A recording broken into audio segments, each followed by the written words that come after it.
We're always told that earning respect is this long, slow grind, a marathon, not a sprint, something that takes years of proving yourself. But what if that's not the whole story? What if there were actual psychological shortcuts to make a powerful impact right away?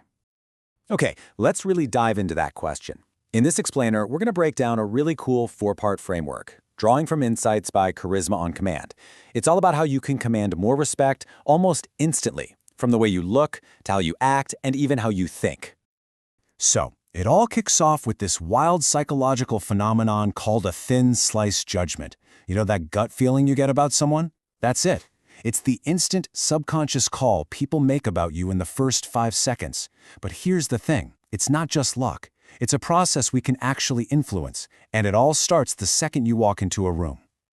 So how do you grab the steering wheel on that perception? Well, we're going to start with the externals, the simple, visual stuff you're broadcasting that totally defines that 5-second first impression. A huge lever you have is, believe it or not, your clothes. A lot of people subconsciously dress just to blend in because they're afraid of being judged. And the result? They're completely forgettable. The fix is super simple.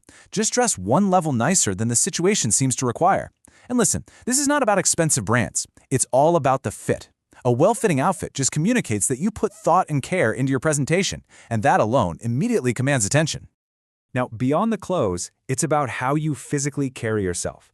And this quote, it just nails the heart of confident body language. Taking up space isn't about being some aggressive alpha. No, it's a quiet signal of self-assurance. It's a nonverbal way of saying, hey, I'm comfortable on my own skin and I'm not afraid to be seen. And there's a really easy way to get there. Before you walk into any room, try this little posture reset. Just roll your shoulders back a couple of times, and then consciously think about lengthening your torso, like you're creating more space between your ribs and your hips. You will literally stand taller, you'll feel more confident, and you'll completely change how people see you in that first instant.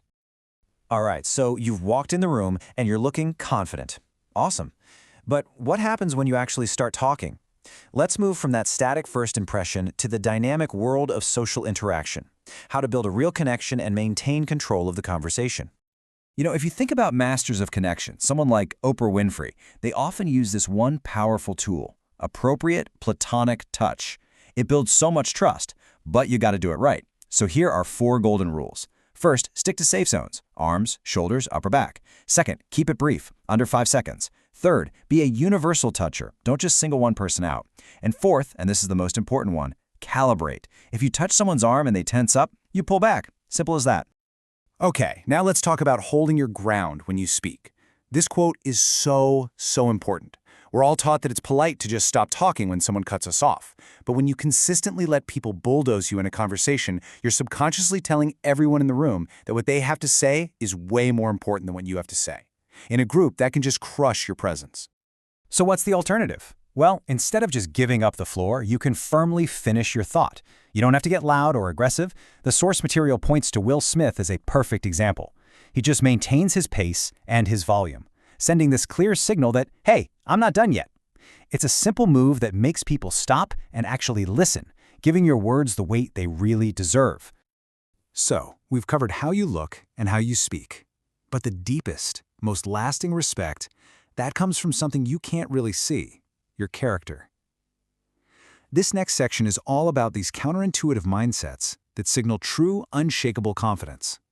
This might be one of the most powerful signs of high character I've ever heard of. Instead of trying to tear down your competition, you praise them. The example given is Jordan Peterson, who is religious, giving a really thoughtful nod to the strengths of atheism. It's totally disarming, right? It shows he's not threatened, and that immense confidence makes people respect his own position so much more. And you can use this in your own life, like tomorrow. At work, if you praise a colleague's great idea, it doesn't make you look smaller. It makes you look like a fair, confident team player. And in the dating world, talking down a rival almost always backfires. It just makes you look insecure and petty. Real confidence doesn't need to put others down to feel tall. All right, let's get to our final section. And this might be the most profound psychological trick of them all. It completely flips that old advice, fake it till you make it, right on its head. We are going to talk about the power of your flaws. Here is the absolute core of it. We all think we have to hide our flaws to be respected, right? But the truth is, people can sense insecurity. Real respect doesn't come from being perfect. It comes from being comfortable with your imperfections. Owning your shortcomings shows you aren't afraid to be seen for who you really are, and that is the ultimate display of confidence. And this is just a perfect example.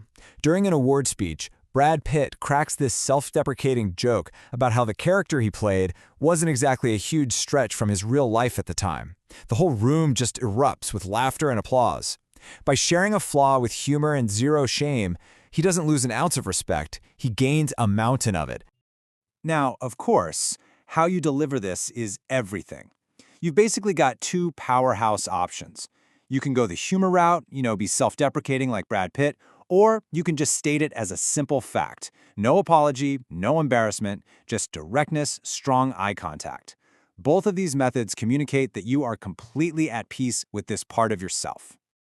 So, as we've walked through all this, you can see how your appearance, your actions, and yes, even your imperfections can be used to build respect almost instantly. But let's be real, these tricks are at their most powerful when they're coming from a place of genuine self-assurance. Think of them as tools that just become second nature once you build that deep, authentic confidence. And that brings us to the end. While every tool we talked about is powerful, that last one, owning your flaws, that is a true game changer. So I'll just leave you with this question to chew on. Which so-called flaw are you ready to stop hiding and start owning?